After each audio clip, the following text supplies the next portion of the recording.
네, 간밤 환율 채권 상품 시장 어떻게 마감됐는지 수치통에 살펴보겠습니다.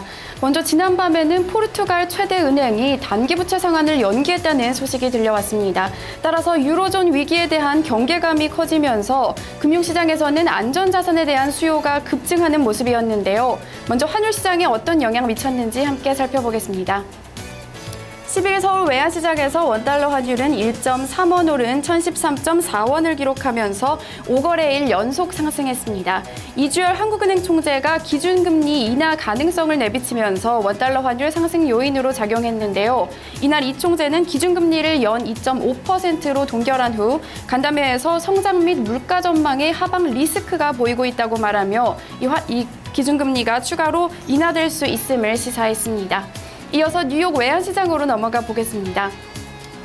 뉴욕 외환시장에서는 포르투갈 악재에 따른 영향이 큰 모습이었는데요. 먼저 엔달러 환율은 0.29엔 내린 101.32엔을 기록하며 엔화가 달러 대비 강세를 나타낸 모습입니다. 이날 엔화는 주요 16개 통화 대비 일제히 상승했는데요. 이 포르투갈 리스크가 커지면서 안전자산에 대한 수요가 커졌기 때문입니다.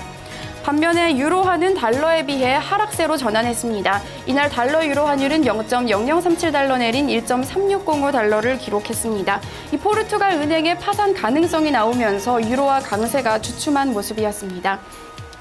이어서 달러 인덱스는 전일보다 0.12% 오른 80.12를 기록했습니다. 네, 채권 시장으로 넘어가 볼 텐데요. 이날 환율 시장뿐 아니라 채권 시장에서도 포르투갈 리스크로 인해 큰 영향을 받은 모습이었습니다. 먼저 미 국채 가격이 크게 상승했는데요. 따라서 미국 국채 가격과 반대로 움직이는 수익률은 0.01%포인트 내린 2.537%를 기록했습니다. 이 미국 국채는 대표적인 안전 자산으로 여겨지기 때문이죠. 이날 수익률은 장중에는 2.4%까지 떨어지기도 했습니다. 이어서 반도체 관련 지수들 살펴보겠습니다. 필라델피아 반도체 지수 0.48% 내린 643.46 기록했고요. D램 2GB DDR3 가격은 0.04% 내렸습니다. 낸드 플래시 가격 전일과 동일한 3.93달러를 기록했습니다. 이어서 상품 시장으로 넘어가겠습니다. 먼저 에너지 가격입니다. 뉴욕 상업거래소에서 WTI 가격은 전일보다 0.6% 오른 102.93달러를 기록했습니다. 이 유가는 10거래일 만에 반등에 성공했는데요. 지난 9거래일간 유가는 꾸준히 하락하며 3% 넘는 낙폭을 기록했습니다. 하지만 간밤 미국의 경제 지표들이 호조를 나타내면서 유가 상승을 이끈 것으로 풀이됩니다. 이어서 주요 천연가스 가격 살펴보고 가겠습니다. 1.20% 내린 4.12달러 기록했고요. 다음으로는 주요 기금속 가격을 살펴보겠습니다. 이 포르투갈 악재로 주요 기금속 가격 대부분 하락했는데요. 특히 금값은 이날 1.1% 오르며 1,339.20달러를 기록했습니다. 이날 금값은 급등하며 4개월 내 최고치를 찍었습니다. 이 유럽과 미국 증시가 포르투갈 악재로 약세를 보이면서 안전자산의 매력이 부각됐기 때문입니다.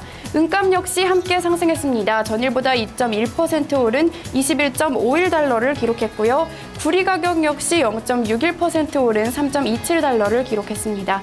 반면에 팔라듐 가격은 그동안의 상승세를 반납하고 소폭 하락하며 872.10달러를 기록했습니다.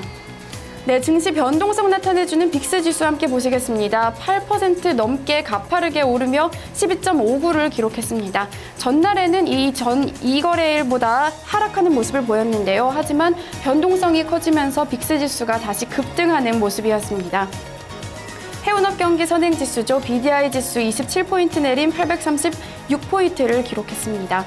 다음은 곡물 가격 살펴볼 텐데요. 곡물 가격은 여전히 하락 흐름을 이어가고 있습니다. 이 글로벌 공급이 늘어날 것이라는 전망 때문이죠. 시카고 상품거래소에서 옥수수 가격 1.32% 내렸고요. 소매 가격 0.50% 내렸습니다. 대두 가격 0.97% 떨어졌고요. 뉴욕 상업거래소에서 원당 가격 역시 0.75% 내린 17.29달러를 기록했습니다. 마지막으로는 간밤 발표된 미국의 경제 지표들 함께 살펴보겠습니다. 간밤 발표된 경제 지표들은 호조를 나타냈는데요. 먼저 미국의 5월 도매 재고는 전월 대비 0.5% 증가한 것으로 나타났습니다. 전문가 예상치와 또 전월 수치보다는 다소 부진했지만 여전히 증가세가 이어가고 있기 때문에 전문가들은 긍정적으로 평가했습니다. 특히 금속과 자동차, 목재 분야가 크게 증가한 것으로 나타났습니다. 이어서 주간 신규 실업수당 청구 건수 살펴볼 텐데요. 이 주당 신규 실업 청구 건수는 30만 4천 건 기록하며 시장 전망치와 또 전주 기록보다 모두 하회한 모습을 보였습니다. 또한 지난 5월 이후 가장 낮은 수치를 보였는데요.